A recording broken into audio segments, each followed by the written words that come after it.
కీర్తన 71 5వ వచనం 6వ వచనం చదువుదాం కలిసి బిగ్గరగా. నా ప్రభువా యెహోవా, నా నిరీక్షణాస్పదము నీవే, బాల్యము నుండి నా ఆశ్రయము నీవే. గర్భవాసిననేది మొదలుకొని నీవే నాకు ప్రాపకుడవై యుంటివి.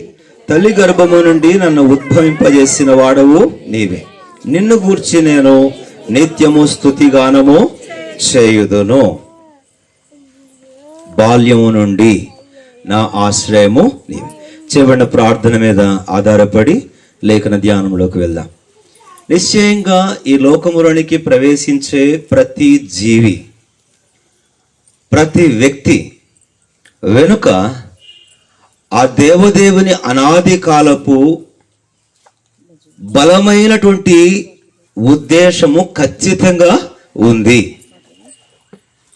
దేవుని ఉద్దేశం ఇప్పుడు ఈ బిడ్డ సామర్థ్యాన్ని చూచినప్పుడు మనకు జ్ఞాపకం వచ్చేటువంటి స్తుతి కారణమైన మొదటి సంగతి ఏంటంటే దేవుని ఉద్దేశము, ద పర్పస్ ఆఫ్ గాడ్. దేవుడి లోకంలోనికి ఆ బిడ్డను తీసుకుని రావడం అనేది అదేదో తలవని తలంపుగానో ఆకస్మిక పరిణామముగానో అప్పటికప్పుడేదో అనుకున్న ఏర్పాటును బట్టి కాదు. నిత్యత్వపు సంకల్పము ప్రతి వ్యక్తి కొరకు నిర్దిష్టంగా ఆయన కలిగి ఉన్నాడు. Specific individual purpose. కాబట్టి సామర్థ్యాన్ని చూసినప్పుడల్లా కూడా మనకు అర్థమవ్వాలంటే దేవుని ఉద్దేశం ఈ బిడ్డ కొరకు ఒకటేదో ఉంది. దాన్ని వాడుక భాషలో లోకరీత్యా చెప్పాలంటే కారణ జన్ములు అంటారు. కారణ జన్ములు ఎవరో ఒక్కరా, ఇద్దరా, లేదా ప్రతి ఒక్కరుమా? క్రైస్తవులంగా దేవుని బిడ్డలంగా దేవుని వాక్యానుసారం ఏమని గ్రహించాలి? ప్రతి ఒక్కరము కూడా ఎవరము కారణ జన్ములమే. అనగా దేవుడు ఒక కారణంతో ఈ లోకములో మనల్ని జన్మింపజేశాడు. అందుకని లేఖనంలో వాక్యం రాబడుతుంది 42వ అధ్యాయం యెషయా గ్రంథంలో, అలాగే 43వ అధ్యాయం 1వ వచనంలో కూడా నేనే వారిని కలగజేసి తిని, వారిని సృష్టించిన వాడును నేనే, వారిని పుట్టించిన వాడును నేనే, వారిని నిర్మించిన వాడును నేనే. 42వ అధ్యాయం 1వ వచనంలో ఉంటుంది. మళ్ళీ 42వ అధ్యాయంలో యెషయా గ్రంథంలో ఆ మాట నేను చదువుతాను, గమనించండి. 7వ వచనం 43:7 మన్నించండి. నా మహిమ నిమిత్తము నేను సృజించిన వారిని, నా నామము పెట్టబడిన వారిని అందరినీ తెప్పించము, నేనే వారిని పుట్టించిన వాడను. కాబట్టి క్రెడిట్ ఏది కూడా మనకు లేదు. సమస్తమైనటువంటి మహిమ కూడా దేవునికి. ఎందుకంటే ఆయనే ఒక కారణం బిడ్డను తీసుకోవచ్చు. కాబట్టి బిడ్డను చూసినప్పుడు దేవుని ఉద్దేశము మర్చిపోవద్దు. ఏదో ఉంది, అది నెరవేర్చబడాలి. అందుకు మనం సహకరించాలి. రెండవది, బిడ్డను చూసినప్పుడు మనకు అర్థమవుతుంది ఏంటంటే దేవుని జ్ఞానం. Not only purpose of God but wisdom of God. దేవుని జ్ఞానం. కీర్తన 139వ కీర్తనలో చక్కని మాట దావీదు భక్తుడు అంటాడు, నీవు నన్ను కలగజేసిన విధము చూడగా అది ఆశ్చర్యమును భయమును కలగజేస్తుంది, కావున నేను నిన్ను స్తుతించుచున్నాను. అది ఆశ్చర్యం, అది దేవుని జ్ఞానం. ప్రసంగి గ్రంథం 11వ అధ్యాయంలో మాట మనకు రాబడుతుంది కదా, చూలాలి గర్భమందు ఎముకలు ఏ రీతిగా ఎదుగునది నీ వెరుగుదువా, దేవుని క్రియలు అలాగూ ఉండును. యోబు గ్రంథం 5వ అధ్యాయం 8వ వచనంలో నేను నా తల్లి గర్భము నుండగా నీ హస్తములే నాకు అవయవ నిర్మాణము. కాబట్టి దేవుని జ్ఞానం కనబడుతుంది అక్కడ. ఆ బిడ్డను చూసినప్పుడు శిల్పకారుడైన దేవుని నైపుణ్యం అంతా కూడా కనబడుతుంది. కాబట్టి దేవుడు తన జ్ఞానానుసారంగా ఆ బిడ్డను సృజించాడు. సాధారణంగా ఏదో పుట్టిన తర్వాత నా ముక్కలా ఉంది, నీ ముక్కలా ఉందని పోల్చుకుంటూ ఉంటాం, కానీ అది ఎవరి ముక్కలా ఉండాలో, ఎవరి కళ్ళలా ఉండాలో ఇవన్నీ కూడా ఆయన జ్ఞానానుసారం. కాబట్టి పూర్తిగా దేవుని జ్ఞానం ప్రదర్శించబడింది ఆ బిడ్డ సృజించబడడంలో. ఎందుకంటే రోమా 16 చివరి వచనంలో చివరి లైన్లో ఉంటుంది, అద్వితీయ జ్ఞానవంతుడగు దేవుడు. కాబట్టి ఆయన జ్ఞానంతో ఆయన ఇలాగన బిడ్డను సృజించాడు. అందుకే దేవునికి స్తోత్రం. అంతేకాదు, ఆ బిడ్డను చూసినప్పుడు తల్లిదండ్రులుగా కూడా ఒక మాట జ్ఞాపకం చేయాలని ప్రేరేపించబడుతున్నాను. దేవుని కృప ఏం కనబడుతుంది? దేవుని కృప. మరియా గర్భము దాల్చే సందర్భంలో దేవదూత వచ్చి ఏమని సంబోధించింది చెప్పండి? ఏమని పిలిచింది? ఏం ప్రాప్తురాలా? దయాప్రాప్తురాలా, నీవేం పొందితివి? కృపను పొందితివి. కాబట్టి ఈ బిడ్డను చూచినప్పుడు దేవుని కృప బట్టి మాత్రమే ఆ బిడ్డ యొక్క ఉనికి లోకములోనికి వచ్చింది.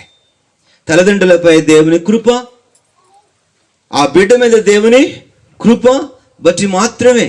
ఓ సందర్భంలో అది వేరే కాలం అయినప్పటికీ కూడా ఆదికాండం 4వ అధ్యాయంలో ఎలియాజరు అంటాడు, ఇస్సాకు కోసం ఒక ఏర్పాటు చేయాల్సి వచ్చి అంటాడు, నా యజమానుడు అబ్రాము మీద నీకున్న అనుగ్రహము చొప్పున ఇప్పుడు ఈ కార్యం చేయి అంటాడు. అంటే తల్లిదండ్రుల మీద ఉన్న అనుగ్రహాన్ని బట్టి బిడ్డకు సఫలత. కాబట్టి ఈ సామర్థ్య విషయంలో దేవుని ఉద్దేశం ఉందని మర్చిపోవద్దు. దేవుని జ్ఞానం చూస్తూ దేవుని స్తుతిద్దాం. అంతేకాదు దేవుని కృపను పొంది, అదే 2వ పాటలో కూడా మనం పాడాం, ఆ దేవుని కృపను బట్టి కూడా ప్రభువును స్తుతిద్దాం. అంతేనా? ఇంకొక మాట జ్ఞాపకం చేస్తాను. ఒక సంవత్సరం పూర్తయింది అనగానే మనం నూతన సంవత్సరం ప్రవేశించినప్పుడల్లా కూడా ద్వితీయోపదేశకాండం 11వ అధ్యాయం 11వ వచనం ఒక మాట జ్ఞాపకం చేసుకుంటాం. సంవత్సరాది మొదలుకొని ఏముంటాయంటే అక్కడ అది ఎక్కడ కీర్తనలో తీసుకొని ద్వితీయోపదేశకాండం పెడతారు. నీ దేవుడిని యెహోవా కనుదృష్టి నీ మీద. కాబట్టి బిడ్డ విషయంలో దేవుని ఉద్దేశము, దేవుని జ్ఞానము, దేవుని కృప, అంతేకాదు దేవుని యొక్క దృష్టి ఆ బిడ్డ మీద ఉంచబడింది. ఈ సంవత్సర కాలం అంతా కూడా ఆ బిడ్డ మీద దేవుని కన్నులు నిలుపబడ్డాయి. She was in God's focus, in God's attention, in God's sight. దేవుని కన్నులు, ఆ కన్నులే ఏ కన్నులు? లేఖనం రాబడుతుంది, యెహోవా కన్నులు సంరక్షించేటువంటి కన్నులు, బలపరిచేటువంటి కన్నులు, కాపాడే కన్నులు. కాబట్టి ఆ దేవుని కన్నులు ఆ బిడ్డ మీద ఉన్నందుకై ఈ సంవత్సర కాలం అంతటిని బట్టి కూడా ప్రభువుని ఎంతైనా స్తుతించగలం. అంత మాత్రమే కాదు, ఎంత జ్ఞాపకం చేశాను కదా, యోబు గ్రంథములో నీ హస్తములే, ఏమిటండి? నీ హస్తములే. 139వ కీర్తనలో కలుగజేసిన అదే హస్తాలు, పుట్టించిన అదే హస్తాలు, ఈ సంవత్సరం అంతా కాపాడిన అదే దేవుని హస్తాలు. కాబట్టి అందుని బట్టి మన ప్రభువుని ఎంతైనా స్తుతింప బద్దులం. మళ్ళీ ఒకసారి జ్ఞాపకం చేసిన ముందుకు వెళ్ళిపోతాను. దేవుని ఉద్దేశం ఈ బిడ్డ వెనకాతలు ఉందని మర్చిపోకండి తల్లిదండ్రులారా.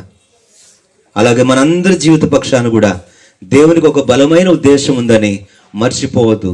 మనం ఈ లోకం నుంచి వెడలిపోయేసరికి ఆ ఉద్దేశం నెరవేర్చబడి తీరాలి.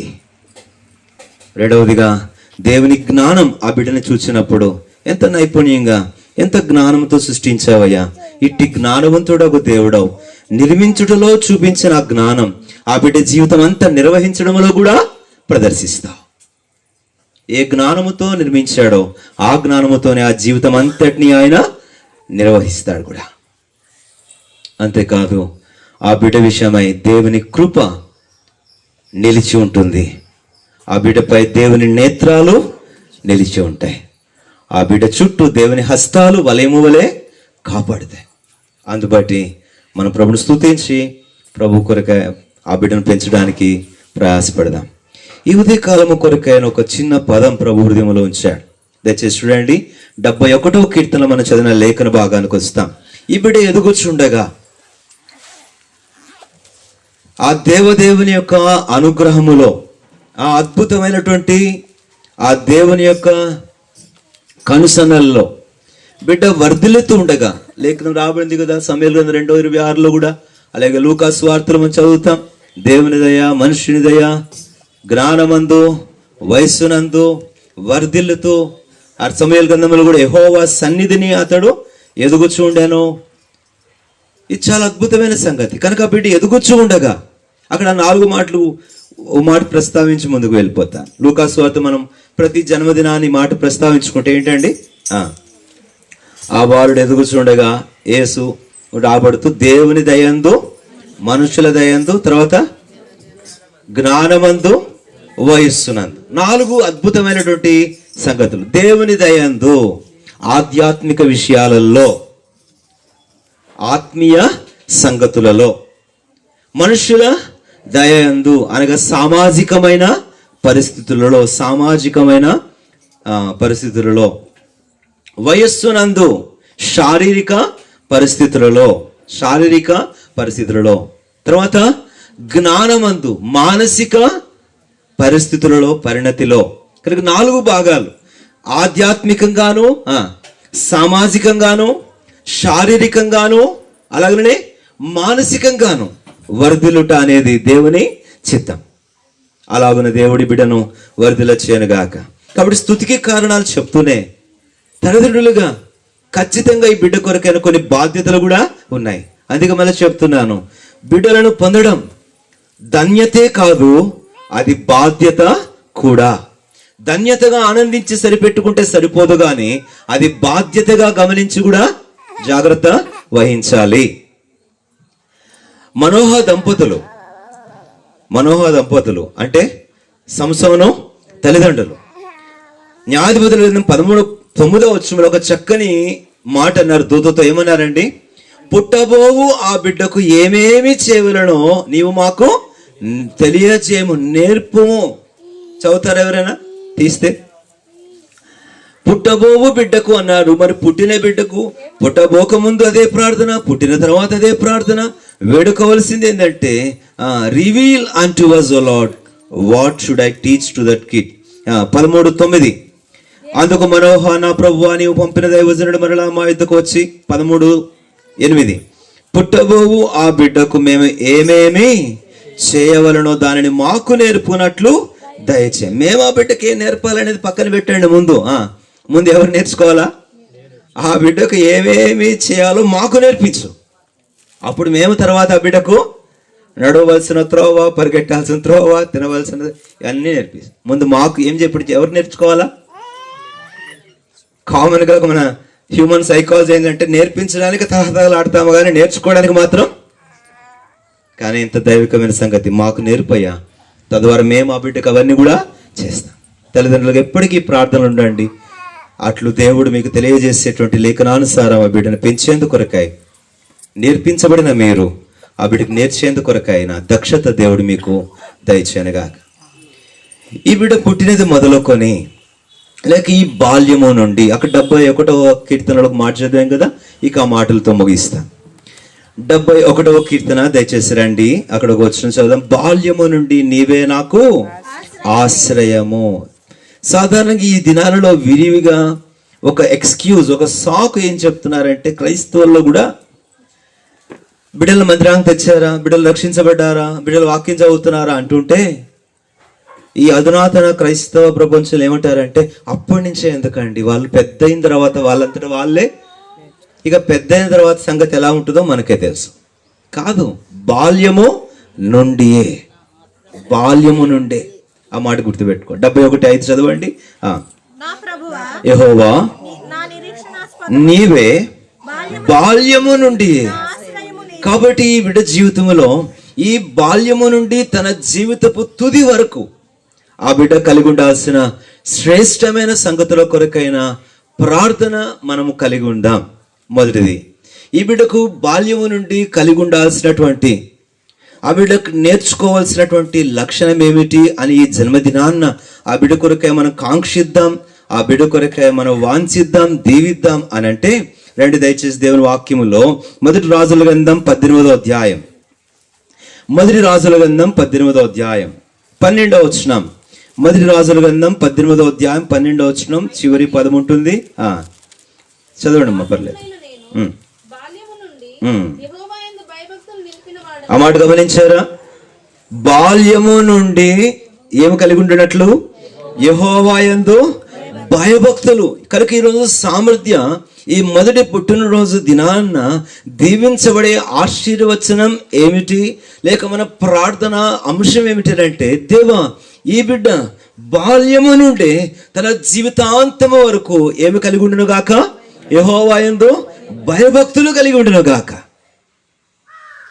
ఏమిటి యెహోవా యందు భయభక్తులు కలిగి ఉండుట అని అంటే, లేఖనం రాబడింది కదా సామెతల గ్రంథంలో, చెడుతనమును అసహించుకున్నట్టు యెహోవా యందు భయభక్తులు మూలం.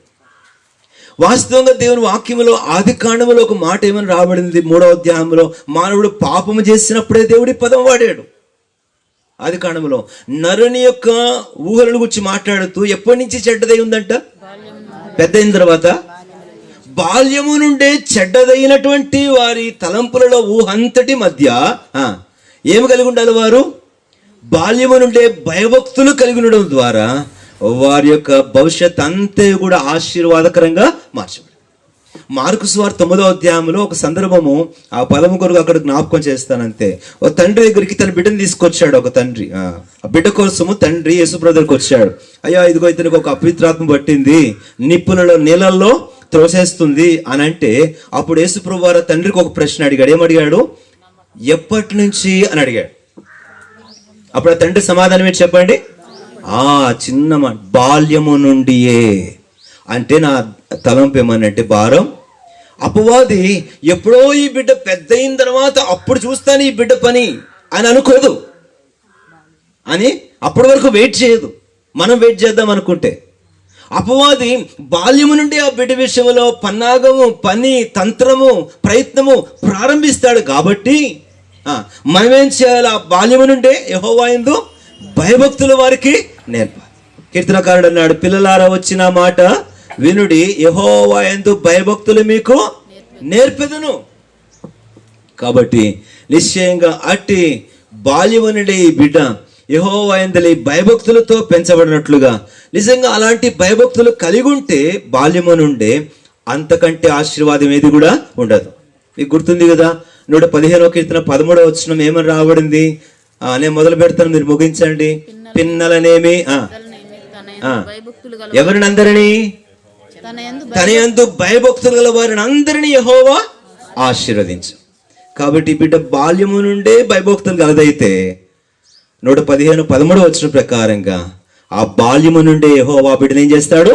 ఆశీర్వదిస్తాడు.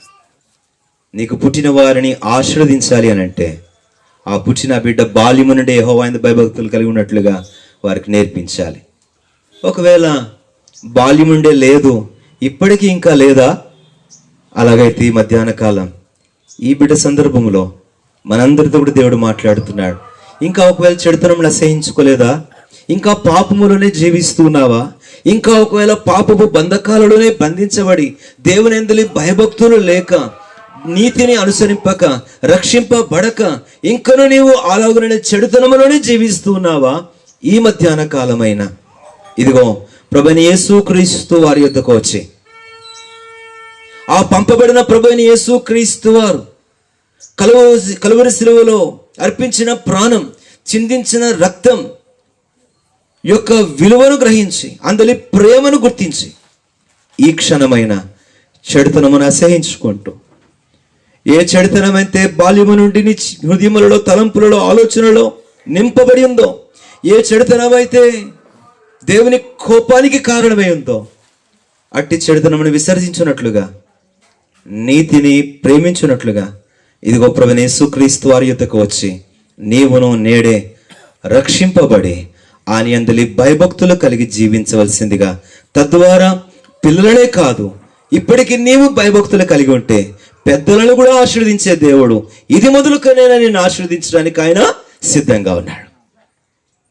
కాబట్టి అట్టి భయభక్తులు ఇంకా దేవుని విషయంలో కలిగి ఉండకుండా ఇంకా పాపములో, చెడుతనములో ఉంటే ఈ జన్మదిన సందర్భములో నీకు ఒక ఆహ్వానం ఏంటంటే, ప్రభువైన యేసుక్రీస్తునందు విశ్వాసం ఉంచు, ఆయన రక్తము చేత నీ పాపమును కడుగుకొని క్షమాపణ పొంది నీతిని, భక్తిని పొంది ఇలాగున నీవును ఆశీర్వదించబడాలని దేవుని పేరిట మనవి చేస్తున్నాం. కాబట్టి బాల్యము నుండి భయభక్తులు కలిగి ఉన్నట్లుగా జాగ్రత్త వహించండి. అట్లా బిడ్డ ఆశీర్వాదాన్ని సొంతం చేసుకుంటుంది. తర్వాత దయచేసి రండి, తిమోతికి రాసిన పత్రిక 2వ పత్రిక 3వ అధ్యాయం. తిమోతికి రాసిన 2వ పత్రిక 3వ అధ్యాయం. బాల్యము నుండి దేవుడు ఆ బిడ్డకు ఆశ్రయంగా ఉండనట్లుగా, దేవుడు ఆ బిడ్డకు నిరీక్షణాస్పదమగినట్లుగా, దేవుడు ఆ బిడ్డను దీవించినట్లుగా కలిగి ఉండాల్సిన చక్కని లక్షణం ఇక్కడ రాబడింది. దయచేసి చదువుదామా? తిమోతికి రాసిన 2వ పత్రిక 3వ అధ్యాయము 14-15 వచ్చిన కలిసి ఉన్నాయి. క్రీస్తు యేసునందు ఉంచవలసిన విశ్వాసము ద్వారా రక్షణార్థమైన జ్ఞానము నీకు కలిగించుటకు శక్తిగల పరిశుద్ధ లేఖనములను బాల్యము నుండే నీవు ఎరుగుదువు, బాల్యము నుండే నీవు ఎరుగుదువు. కాబట్టి రెండవది గుర్తుపెట్టుకుందాం, ఈ బిడ్డ బాల్యము నుండి ఆశీర్వదించబడాలంటే ఖచ్చితంగా బాల్యము నుండి ఆ బిడ్డకు ఏముండాలండి? లేఖనముల అభ్యాసము ఉండాలి. సంతోషం అనిపించిన మాట ఒకటి, తమ్ముడు సాక్ష్యం చెప్తూ ఉన్నప్పుడు గోపి కుటుంబ ప్రార్థనలో మాతో కూడా ఏం చేస్తున్నారు, దాన్ని కూడా కూర్చోబెడుతున్నారు, పాటలు చప్పట్లు. నాకు సంతోషం అనిపించి మరొక చక్కని మాట చెప్పకుండా ఉండలేమంటే, ఓబెదెదోము ఇంట్లో మందసం ఉండబడిన కారణం చేత ఇల్లు ఆస్వాదించబడినట్లే దేవుడు హక్కులన్న గృహాన్ని కూడా అలాగే అంచెలంచెలుగా పరిచర్యకు, దేవదాసులతో సేవలో, నమ్మకత్వములో, దైవక్రమములో నిలిచిన కారణం చేత దేవుడు వారిని దీవించునే వస్తున్నాడు. కనుక ఈ ఆశీర్వాదం బిడ్డ మీద కూడా ఉండినట్లుగా చిన్ననాటి నుంచి లేఖనముల అభ్యాసము, ఇది చాలా ప్రాముఖ్యమైనది. ఈనాటి అనేక మంది తల్లిదండ్రుల గుండె ఘోష ఏంటి అని అంటే, ఇంత వయసు వచ్చినా నా బిడ్డ ఇంకా దేవుని యొద్దకు, దేవుని వాక్యం యొద్దకు రాలేదని ఏడుస్తున్న తల్లిదండ్రులు ఎందరో ఉన్నారు. కారణం ఏంటంటే బాల్యము నుండే దాని కొరకైనటువంటి శ్రద్ధ నిలవలేకపోయినారు.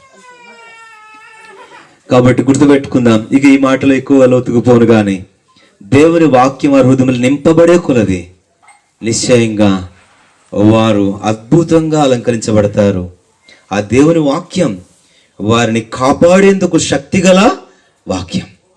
కాబట్టి నిశ్చయంగా ఈ బిడ్డ విషయంలో కూడా చిన్ననాటి నుంచే, బాల్యము నుంచే లేఖనపు జ్ఞానముతో నింపబడాలని కోరుతున్నాను. నేర్పించండి. ఇప్పుడిప్పుడే కదా పదాలు వస్తుంటాయి. అమ్మా వస్తున్నాయా? మొదలుపెట్టిందా? ఇక ఇప్పుడిప్పుడే పదాలు కొంచెం విచారం కూడా కొన్ని మాటలు చెప్పక తప్పదు అనుకుంటా. కొన్నిసార్లు చిన్న చిన్న వచనాలను వాళ్ళ చేతి చెప్పించే బదులుగా మళ్ళీ విచిత్రంగా క్రైస్తవులు కూడా కొన్ని ఆశ్చర్యకరమైన పదాలు నేర్పిస్తుంటారు. ఏం మన ఒక ఇంటికి పోతే ఆవిడ చెప్పు తాతయ్య తంత అని చెప్పు, తాతయ్య తంత అని చెప్పు అండి, తంత అని చెప్పాలి. అది నేర్పించేదా క్రైస్తవులు? కొడతా అని చెప్పు, జాగ్రత్త అని చెప్పు, ఏం ఇవి కాదు. మనము వద్దు. చిన్న వారి మాటలు వచ్చినప్పుడే నూరిపోయండి, పలికించండి, వెనక చెప్పించండి. అతిశయోక్తి కాదు. ఒక మాట చెప్పాలంటే, క్రైస్తవ కుటుంబంలో ఒక విగ్రహారాధన కుటుంబం నుంచి వచ్చినప్పటికి కూడా ప్రతి ఉదయం నాకు ఊహ తెలిసిన దగ్గర నుంచి, మేము 5గురు బిడ్డలం, ఊహ తెలిసిన దగ్గర నుంచి ఒక మాట చెప్పగలను. తెల్లవారుజామున 5:30కు మా నాన్న పాట పాడతాడు. 5:30కు మా నాన్న పాట ఎత్తుకుంటాడు హాల్లో. ఆయన పాట ఎత్తుకున్న తర్వాత పల్లవి మొదటి చరణం అయ్యేసరికి మేము నలుగురం, ఒక బిడ్డ వేరే దగ్గర పెరిగింది, మేము నలుగురం లేచి వచ్చి కూర్చోవాలా. ఎవరి బైబిలాలు పట్టుకొని, మీరు ఎంత వయసు అనుకుంటున్నారో, ఊహ తెలిసిన మొదటి దినం నుంచి నాకు గుర్తుంది. 4 సంవత్సరాలు సుమారుగా మొదటి చరణం అయ్యేసరికి మళ్ళా లేచి ఆడ కూర్చోవడం. అక్కడ కూర్చుని ఆయన పాట పాడుతుంటే తడిగుడ్డతో అమ్మమ్మ అందరి ముఖాలు తుడుస్తుంది. దెబ్బకి నిద్ర ఎగిరిపోతుంది. ఒకరికి చిడతలు, మా తాతయ్య గారు గుడిలో వాయించే ఆ చిడతలు ఉండేవి, కాలు కట్టుకుని గజ్జలు ఉండేవి. కాబట్టి ఒక్కొక్కరికి ఒక్కొక్క చిడత ఇచ్చేవాడు, చెక్క చిడతలు. ఆ గజ్జలు ఇచ్చేవారు. ఆయన పాట పాడుతుంటే వచ్చి రాక వాటిని మోయించుకుంటూ ఉండేవాళ్ళం. అలాగ అప్పటి నుంచి ఆయనకు వచ్చిన చదివితే మేము వెనకాల చెప్పడం. నేను ఇది కేవలం మాదిరి గురించి చెప్తున్నాను తల్లిదండ్రులారా. ఇప్పటి నుంచే అయ్యో ఇంకొంచెంసేపు పడుకొనేయండి, అరే రాత్రి లేట్ అయ్యింది, ఇవేమి సాకులు వద్దు. దేవుడు నిశ్చయంగా వారిని ఆరోగ్యవంతంగా ఉంచుతాడు, ఆత్మీయంగా దీవిస్తాడు. ఖచ్చితంగా ప్రతి ఉదయ సాయంకాలం మీతో పాటు ప్రార్థనలో దేవుని వాక్యాన్ని వారి హృదయంలో నింపండి. ఇక్కడ నేను తిమోతి గురించి ఎక్కువ చెప్పాల్సిన అవసరము లేదనుకుంటాను. అంటాడు పౌలు, నీవు బాల్యము నుండి ఏవి నేర్చుకుంటేవో, ఎవరి వలన నేర్చుకుంటేవో వాటి యందు నిలకడగా ఉండు. అంటే పౌలు నా వలన నేర్చుకుని అనలేదు, బాల్యము నుండి నీవు ఏవి నేర్చుకుంటేవో అంటాడు, ఎవరి వలన నేర్చుకుంటేవో వాటి యందు నిలకడగా ఉండుము అంటాడు పౌలు. ఎంత అద్భుతమైన. కాబట్టి తల్లిదండ్రులుగా ప్రత్యేకంగా చెప్తున్నాను, బిడ్డలకు వాక్యోపదేశం చేయడం చాలా ఉపయుక్తకరం. నేను మిగిలిన తలంపులు కృతంగా ముగించేస్తాను కానీ ఒక మాట భారం వస్తుంది. గుణవతి అయిన భార్యను గురించి రాబడినటువంటి అధ్యాయం ఏ అధ్యాయం అండి? సామెతలు 31. బాగా గుర్తుంది కదా. సామెతలు 31 అధ్యాయము మొదటి వచనం ఎవరు చెప్తారు? మొత్తం సైలెన్సా? చెప్తారా? తీసాక చదువక్క. ఇంకేంది? రాజైన లెమూయేలునకు అతని తల్లి అతనికి చేసిన ఉపదేశించిన, అతని తల్లి అతనికి ఉపదేశించిన మాట గుర్తుపెట్టుకున్నారా? ఇక లెమూయేలు ఎవరు? ఇదంతా పెద్ద బైబిల్ స్టడీ మనకు వద్దు, కానీ సొలొమోన్ అని కొంతమంది అంటారు, హిజ్కియా అని కొంతమంది అంటారు. ఏదైనా కానీ మొత్తానికి అక్కడ ఒక మాట భారం వస్తుంది అంటే తల్లి ఉపదేశించిన దేవోక్తి. ఆ మొదటి 9 వచనాలు కూడా మా అమ్మ చిన్నప్పుడు చెప్పింది అని చెప్పాడు అనమాట లెమూయేలు. మా అమ్మ చెప్పిన దేవోక్తి. ఇదిగో అట్టాటోలు ఉంటారు స్త్రీలు, వాళ్ళకి నీ బలం ఇవ్వకు, ఇదిగో ఇలాంటి ఆమె ఉంటుంది ఆమె కోసం అన్నట్టు. ఇక మీ తర్వాత అర్థం చేసుకునే సందర్భం కాదు కనుక లోతుపో. తల్లిదండ్రులుగా ఉపదేశించండి, దేవోక్తిని వారికి ఉపదేశించండి, దేవుని వాక్యాన్ని వారికి ఉపదేశించండి. అట్లు బాల్యము నుండి ఈ బిడ్డ అలాగనే తల్లిదండ్రులుగా మన జీవితాల్లో కూడా దేవుని వాక్యము చేత, దేవుని పరిశుద్ధ లేఖనాల చేత నింపబడే కృప దయచేయనుగాక. మూడవది దయచేసి రండి, బాల్యము నుంచి సమయం మొదటి గ్రంథం 17వ అధ్యాయం. కొన్ని వచనాలు అక్కడక్కడ మనము ఏరుకోవడానికి ప్రయత్నం చేద్దాం. మొదటి సమయం 17వ అధ్యాయము. అక్కడ గొల్యాతు విషయంలో చెప్పబడింది ఈ మాట, కానీ నాకు చాలా ఆశ్చర్యంగాను ఇది వాస్తవంగా అనిపించిన మాట అనిపిస్తుంది. మొదటి సమయం 17వ అధ్యాయము 33వ వచనం. 33వ వచనం. సౌలు ఈ ఫిలిస్తీని ఎదుర్కొని వానితో పోట్లాడుటకు నీకు బలము చాలదు, నీవు బాలుడవు. ఆ తర్వాత మాట గమనించండి, వాడు బాల్యము నుండి యుద్ధాభ్యాసము. ఇప్పుడు చెప్పండి, ఒక ఫిలిస్తీయుడు బాల్యము నుండి యుద్ధాభ్యాసము చేసిన వాడైతే మరి ఇశ్రాయేలీయుడు ఇంకెంత బాల్యము నుండి యుద్ధాభ్యాసం చేసి ఉండాలా? అవునా కాదా? ఈరోజు క్రైస్తవ కుటుంబాలలో దేవుడు మీకు ఇచ్చిన బిడ్డలు, వారు మగ బిడ్డలు కావచ్చు, ఆడబిడ్డలు కావచ్చు. ఈ రోజుల్లో నాకు తెలిసైతే ఏ వ్యత్యాసం భేదమైతే లేదు. ఎవరు గుండెల మీద బరువు కాదు, భారము కాదు. వాక్యం కూడా దిశలు ఇచ్చింది. తెలుగు బైబిల్లో కుమారులు యెహోవా యొక్క స్వాస్థ్యం రాబడింది, కానీ ఇంగ్లీష్లో ఏమని ఉందండి? Children are the heritage of God. Children అంటే అది కుమారులైనా కుమార్తెలైనా. అక్కడ ఏమి కూడా దేవుడు తక్కువ చూపు, చిన్న చూపు, పక్షపాతం ఏమి కూడా చూపించలేదు. పిల్లలు, చిల్డ్రన్ అని రాబడింది. కాబట్టి దేవుడు మీకు ఇచ్చిన బిడల విషయంలో కూడా మూడవది జ్ఞాపకం చేస్తున్నా, బాల్యము నుండి యుద్ధాభ్యాసం. అంటే ఇప్పుడు అయ్యా రోజులు బాగాలేదు, అసలే ఆడపిల్ల కుంగ్ఫు, కరాటీ, మార్షల్ ఆర్ట్స్ అని నేర్పించమనా? మంచిది, అవన్నీ కాదనను, కానీ అవసరమైతే తప్పేం లేదు. కానీ మన ఆత్మీయ జీవితంలో మన పోరాటం అంతా ఏ పోరాటం చెప్పండి? ఏ పోరాటం? మన ఆయుధములు, మన యుద్ధాయుధములు శరీర సంబంధమైనవి కానీ దుర్గాలను పడద్రోయగాలినంత శక్తి గలవి. ఏమిటది? రోమిల్ రాసిన పత్రికలో 14వ అధ్యాయం రాబడుతుంది కదా, ప్రార్థన యందు నాతో కూడా నీవు పోరాడుచున్నావు. ప్రార్థన యందు. కాబట్టి క్లుప్తంగా చెప్పడానికి బాల్యము నుండి ప్రార్థనాభ్యాసము. ఏమిటండి? బాల్యము నుండి ప్రార్థనాభ్యాసం. The exercise of prayer, the habit of prayer. నిత్యం వారికి ప్రార్థించేటువంటి అనుభవం వారికి బాల్యము నుండే నేర్పించాలి.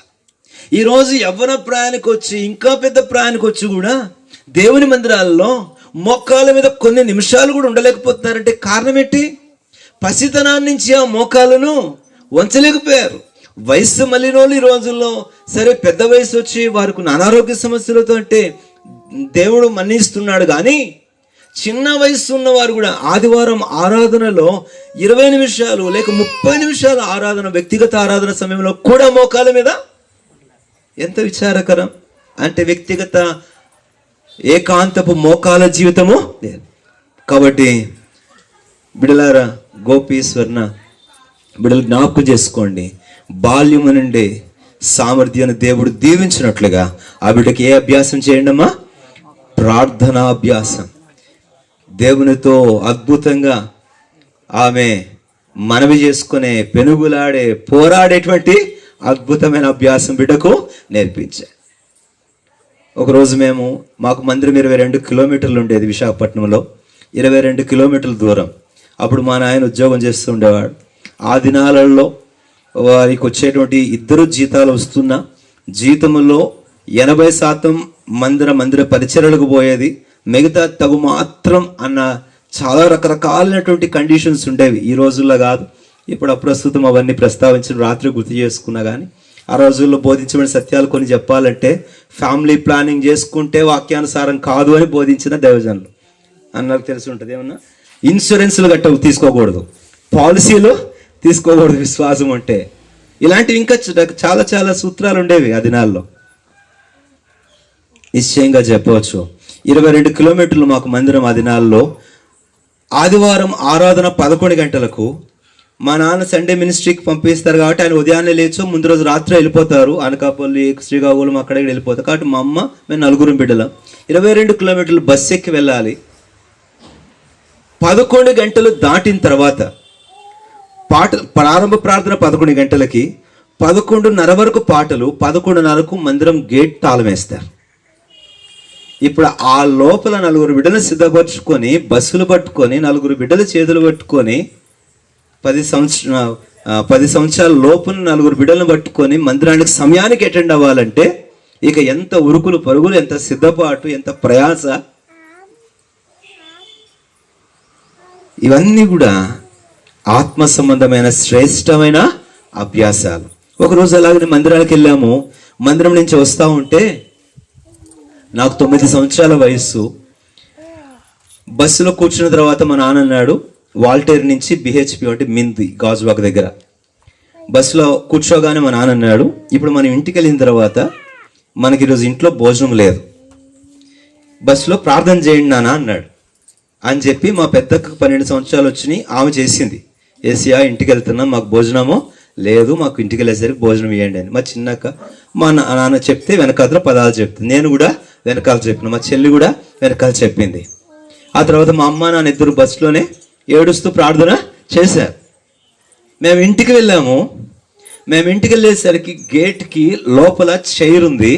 ఆ చైర్లో 2 కవర్లు ఉండి దాని మీద చేట, ఇప్పుడున్న ఈ ప్లాస్టిక్ చేటలు కాదు, మేదర చేటలు ఉండేవే, ఆ చేట బోర్లించి ఉంది. 2 కవర్లతో ఒక చేట బోర్లించి ఉంది. నాన్న గేట్ తీసి, ఏంటిది చేట ఇక్కడ బోర్లించి ఉంది అని చెప్పి చేట తీస్తే 2 పాలిథిన్ కవర్లు ఉన్నాయి. అది ఓపెన్ చేసి చూస్తే అరిటాకులో కట్టి బిర్యానీ ఉంది, కోడిగుడ్లు, ఉడకబెట్టిన కోడిగుడ్లు ఉన్నాయి. ఈ క్షణం కూడా నా కళ్ళ ముందు, నా 10 సంవత్సరాల వయసులో నా కళ్ళ ముందు చూసిన దృశ్యం కనబడుతుంది నాకు. ఇంకా కళ్ళ ముందు ఆ కుర్చీలో ఆ బిర్యానీ పొట్లం, 2 కోడిగుడ్లు ఉన్నాయి. ఆ కుర్చీ దగ్గరే మోకరించాం. మా అమ్మ, నాన్న, అక్కలు, మేము ఆ కుర్చీ దగ్గర ఇంకొక అడుగు ముందు కూడా ఏనిలే, ఇంట్లోకి వెళ్దాం పదండి అక్కడ మోకరిద్దాం అనలే. అక్కడ వాళ్ళు మోకరించారు, మేము మోకరించాం. దేవా, బిడ్డల కొరికి ఆహారం పంపించినందుకు నీకు స్తోత్రం. ఆ మరుసటి రోజు మా నాయనమ్మ బయటికి వెళ్ళి వీధులు అడుగుతుంది, ఎవరు పెట్టారంటే మాకు తెలియదు అట. ఎవరు పెట్టారో పెద్ద ఇంతతో అడిగాను మా అమ్మని, నాకు కూడా తెలియదు నాయన అందేమో. ప్రార్థన చేస్తే దేవుడు ఇస్తాడు అని బలంగా హృదయంలో ముద్రించబడింది. దేవుని బిడ్డలను గుర్తుపెట్టుకుందాం. ప్రభు మన కృప దయచేయను గాక. అట్లు బాల్యము నుండే ప్రార్థనాభ్యాసం బిడకు నేర్పించండి. 2 వచనాలు చదువుకుందాం, ప్రార్థన చేసుకుందాం. దయచేసి రండి. మార్కు సువార్త 10వ అధ్యాయం 20వ వచనం. మార్కు సువార్త 10వ అధ్యాయం 20వ వచనం.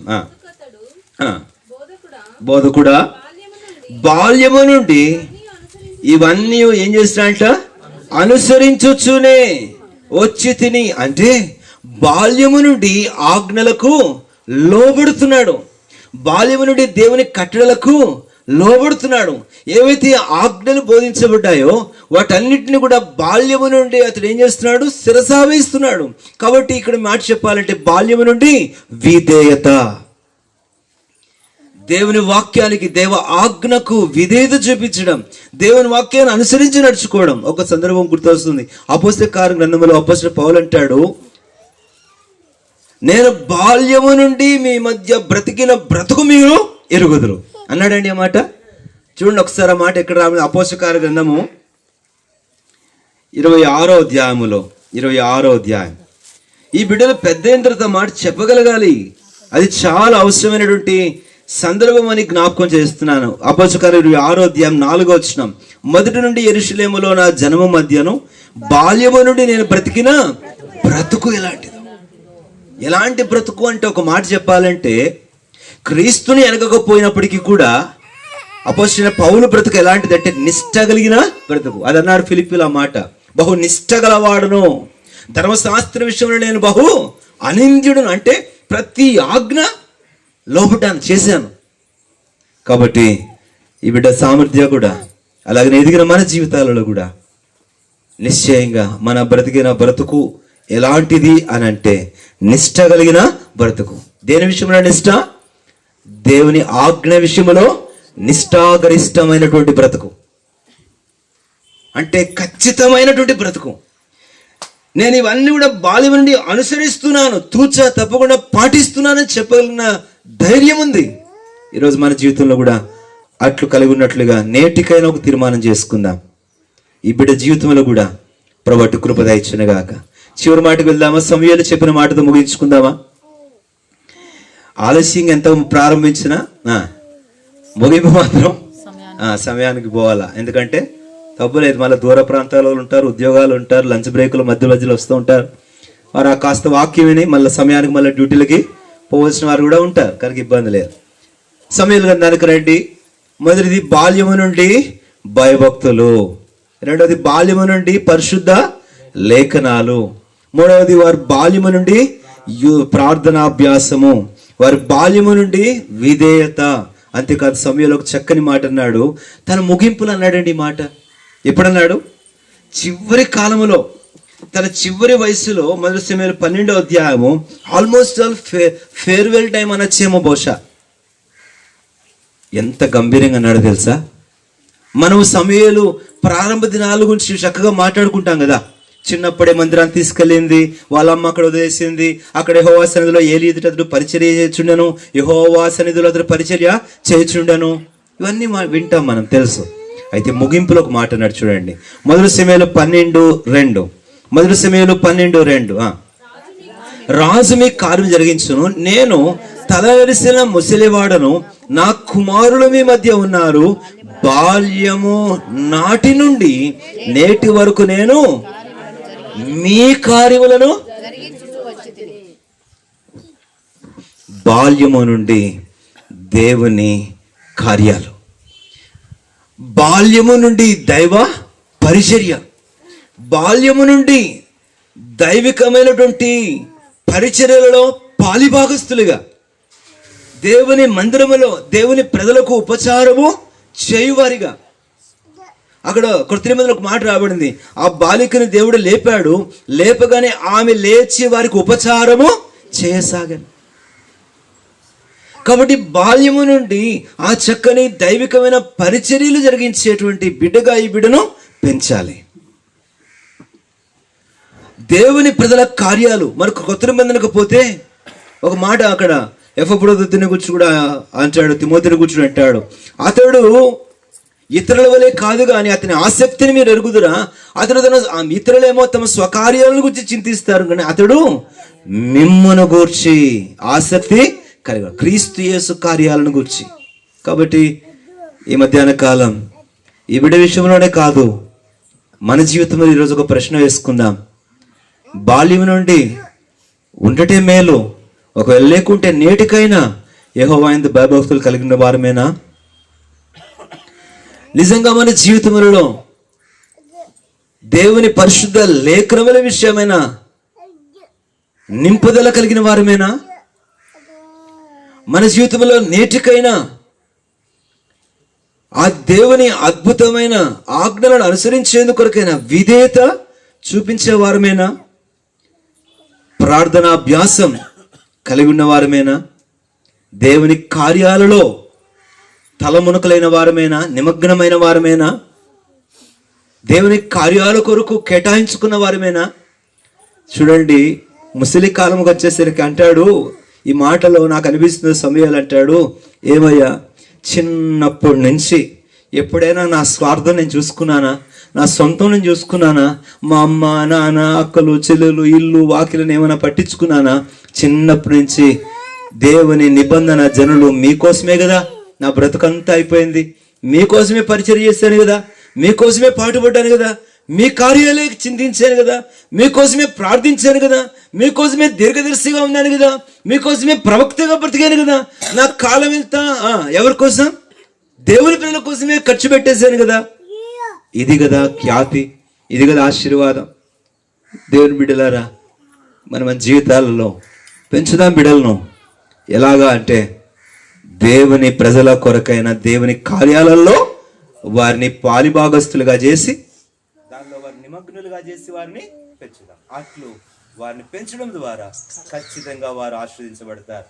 నీకు పుట్టిన వారందరినీ ఆశీర్వదించును. ఎఫెసీయుల పత్రికలో ఒక చక్కని మాట తండ్రులకు చెప్పబడింది. ఇందాక తల్లి ఉపదేశించిన దేవోక్తి అన్నాను కానీ తండ్రికి ఏం చెప్పలేదు కదా అనుకుంటే కుదరదేమో కదా. అందుకనే ఎఫెసీ 6వ అధ్యాయంలో, తండ్రులారా మీ పిల్లలకు కోపము రేపక ప్రభు యొక్క బోధలోను శిక్షలోను వారిని పెంచుడి. అట్లు గోపికి ప్రభు అట్టి కృపను దేవుడు దయచేయను గాక.